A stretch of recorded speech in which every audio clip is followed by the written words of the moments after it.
मारूफ YouTuber रजब भट्ट की शादी की वीडियोस और तस्वीर ने सोशल मीडिया पर धूम मचा रखी है। हर कोई जानना चाहता है कि रजब की मेहंदी और मायूं की तकरीबात कैसी थीं।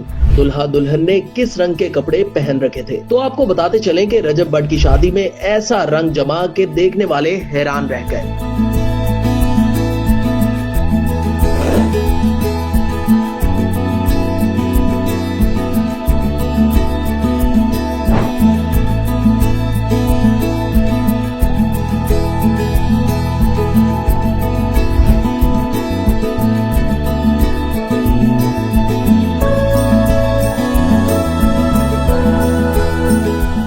मेहंदी और मायूं की तकरीबात में तो ऐसा हल्ला गुल्ला हुआ और दोस्तों और रिश्तेदारों ने नोटों की बरसात कर डाली। सिर्फ नोटों की ही बरसात नहीं हुई, रजब भट्ट पर तोहफों की भी बारिश हुई और एक से एक कीमती तोहफा रजब को दिया गया। शादी की तकरीब में रजब के खानदान के अफराद और दोस्तों की कहकशां की वीडियो सोशल मीडिया की जीनत बनी रही है। रजब भट्ट ने अपने सोशल मीडिया अकाउंट्स पर अपनी शादी की वीडियोस और तस्वीर शेयर की हैं, जिन्हें रजब के चाहने वाले लाखों अफराद ने पसंद किया है और शेयर भी किया है। मेहंदी की तकरीब में रजब के दोस्तों और रिश्तेदारों ने ऐसा डांस किया कि देखने वाले दाद दिए बगैर ना रह सके। रजब और उनकी दुल्हन ने सुनहरी रंग का लिबास जेबतन कर रखा था। दुल्हा दुल्हन एक दूसरे पर नोट भी लुटाते नजर आए। मारूफ यूट्यूबर डकी भाई और नदीम नानीवाला भी रजब की शादी पर मेहमान बने और खूब हल्ला गुल्ला किया।